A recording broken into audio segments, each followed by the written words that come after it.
নলবাৰী জিলাৰ ঐতিহ্যমণ্ডিত সভা মহোৎসৱৰ সফল সামৰণি। পৰম্পৰা অনুসৰি হোমযজ্ঞৰ উপৰি ধৰ্মপাল ৰাইজে সমূহীয়াভাৱে বন্তি প্ৰজ্বলন কৰে। তদুপৰি ঢুলীয়া, যাত্ৰা পাৰ্টিৰ নাট, নাগাৰা প্ৰদৰ্শন, একাংকিকা নাট আদি প্ৰদৰ্শন কৰা হয়। নৃত্য প্ৰতিযোগিতা, সংগীত পৰিৱেশন, দিহানাম পৰিৱেশন, খেল ধেমালি, চিত্ৰাংকন আদি প্ৰতিযোগিতাও অনুষ্ঠিত হয়।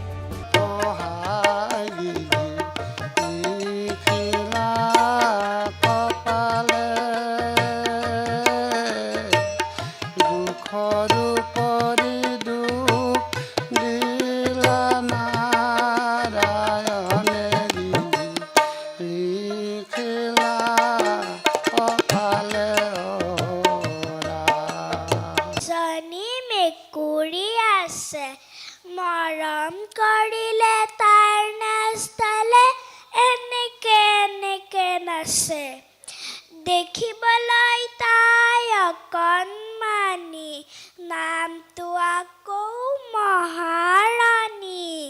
চকীত বহে, বিচনাত শুৱে, লেপ জাপি পাঁচদিনীয়া বৰ্ণাঢ্য কাৰ্যসূচীৰে সম্পন্ন বৰতলা সভা মহোৎসৱৰ অন্তিম দিনত প্ৰবাহ নামেৰে মুখপাত্ৰ এখন উন্মোচন কৰা হয়। সভা মহোৎসৱত গৰিষ্ঠ সংখ্যক লোকেও অংশগ্ৰহণ কৰে। বৰতলা গাঁও উন্নয়ন সমিতিয়ে প্ৰকাশ কৰি উলিওৱা প্ৰবাহৰ মুখ্য সম্পাদকৰ দায়িত্ব অৰ্পণ কৰা হৈছিল কৌশিক কুমাৰ ডেকা। কেইবাগৰাকীও বিশিষ্ট লোকৰ উপস্থিতিত প্ৰবাহ উন্মোচন কৰা হয়। মঞ্চত উপবিষ্ট আমাৰ আজিৰ এই ধৰ্মালোচনী সভাৰ মুখ্য অতিথি মহোদয়, শ্ৰদ্ধাৰ কেইবাগৰাকীও বিশিষ্ট ব্যক্তি, আৰু যদিওবা মঞ্চৰ সন্মুখত আমাৰ উপস্থিতি সেৰেঙা, তথাপিও আজিৰ এই গাম্ভীৰ্যপূৰ্ণ অনুষ্ঠানত বৰতলা গাঁও উন্নয়ন সমিতিৰ মুখপত্ৰ প্ৰবাহ আনুষ্ঠানিকভাৱে উন্মোচন হ'ল। আৰু প্ৰবাহৰ যি এই জন্মযাত্ৰা, প্ৰবাহৰ জন্মযাত্ৰা সন্দৰ্ভত নিশ্চয়কৈ মুখ্য সম্পাদক হিচাপে দুআষাৰ মই ক'বই লাগিব। বৰতলা গাঁও উন্নয়ন সমিতিয়ে সভা মহোৎসৱ উপলক্ষে যিখন মুখপত্ৰ প্ৰকাশ কৰি উলিয়াম বুলি থিৰাং কৰিছিল বা সিদ্ধান্ত লৈছিল, তাৰপিছত মুখপত্ৰখনৰ সম্পাদনাৰ বাবে এখন সম্পাদনা সমিতি গঠন কৰিছিল। সম্পাদনা সমিতিৰ সভাপতি হিচাপে দায়িত্ব দিয়া হৈছিল শ্ৰদ্ধাৰ উমেশ বৰ্মন ডাঙৰীয়াক। মুখ্য সম্পাদক হিচাপে মোক দায়িত্ব দিয়া হৈছিল। ৰাতুল বশিষ্ঠ শৰ্মাক সম্পাদক হিচাপে দায়িত্ব দিয়া হৈছিল। আমাৰ সম্পাদনা উপদেষ্টা হিচাপে কেইবাগৰাকীও ব্যক্তি আমাৰ লগত আছে।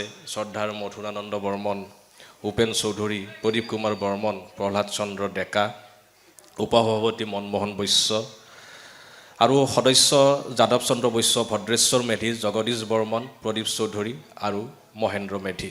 তদুপৰি পদেনীয় সদস্য হিচাপে হীৰেণ চন্দ্ৰ বৰ্মন, বসন্ত কুমাৰ মেধি, কনজ বৰ্মন আৰু মাধৱ চৌধুৰী। মোৰ ব্যস্ততাপূৰ্ণ কৰ্মজীৱনৰ মাজত মোক এই আলোচনীখন সম্পাদনাৰ বাবে বৰতলা গাঁও উন্নয়ন সমিতিয়ে যি গুৰু দায়িত্ব দিলে, তাৰ বাবে মই প্ৰথমতে বৰতলা গাঁও উন্নয়ন সমিতিৰ ওচৰত মোৰ কৃতজ্ঞতা প্ৰকাশ কৰিছোঁ। যিকোনো এখন আলোচনী প্ৰকাশ কৰিবলৈ যাওঁতে বিভিন্ন দিশ বা বিভিন্ন কথা থাকে। সেয়া আমি যিসকল লোকে কাকত আলোচনীৰ সৈতে সম্পৰ্ক ৰাখোঁ বা আমি কাকত আলোচনী পঢ়োঁ বা আমি ছপা কৰি উলিয়াওঁ, সকলোৱে এই কথাটো আমি কিছু পৰিমাণে হ'লেও অনুভৱ কৰোঁ। প্ৰথম অৱস্থাত মই এই দায়িত্ব ল'বলৈ আচলতে মই ইচ্ছুক নাছিলোঁ। এইকাৰণে ইচ্ছুক নাছিলোঁ, মই যথেষ্ট মোৰ কৰ্মব্যস্ততা, যিহেতু মই সংবাদ মাধ্যমৰ সৈতে জড়িত, যথেষ্ট কৰ্মব্যস্ততা, আৰু আলোচনী এখন প্ৰকাশ কৰিবলৈ যাওঁতে বহু সৰু সৰু দিশ নজৰ দিবলগীয়া হয়, বহু সৰু সৰু কথা চকু দিবলগীয়া হয়। আৰু অতিমাত্ৰা ব্যস্ত হৈ থাকিলে আচলতে সেই সৰু সৰু কথাবোৰ, সৰু সৰু দিশবোৰ কোনোবাখিনিত ৰৈ যায় আৰু তাতেই ভুলটো হৈ যায়। আৰু কাকত আলোচনী প্ৰকাশ হৈ যোৱাৰ পিছতহে ভুলবোৰ আচলতে ধৰা পৰে।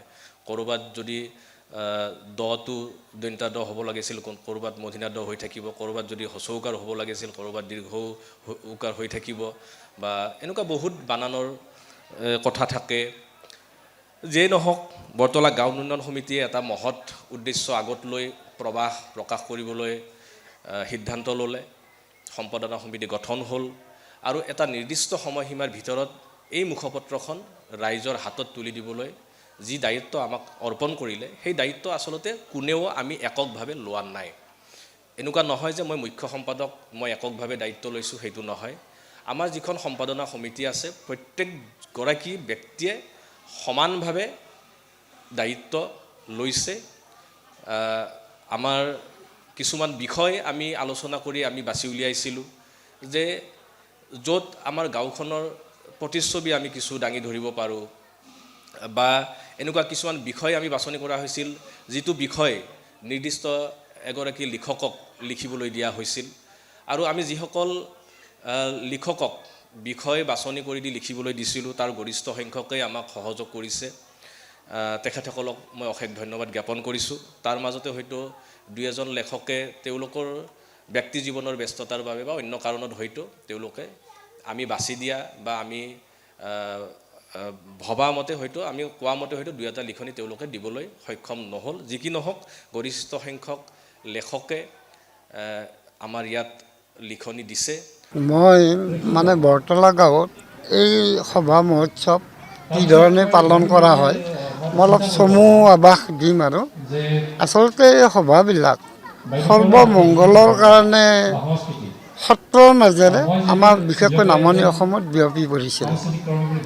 কাৰণ সত্ৰ এনেকুৱা অনুষ্ঠান আছিল যে ধৰ্মীয় শিক্ষা দীক্ষাই নহয়, সমাজক বান্ধি ৰাখিবলৈ তেওঁলোকে সত্ৰীয়া নৃত্য, নাম ধৰ্ম, সংকীৰ্তন, বৰগীত, আনকি লোকগীত, দিহাগীত সকলো সন্নিৱিষ্ট কৰি পেলাই তেওঁলোকে তাত ঠিক কমাৰশালৰ লেখীয়া ব্যৱস্থা এটা কৰি পেলাই মানে নামনি অসমত এই ব্যৱস্থাবিলাক কৰিছিল। আৰু আমাৰ নামনি অসমত গাঁও ভূঞে এই বৰসভাবিলাক মানে আৰম্ভ হৈছিল।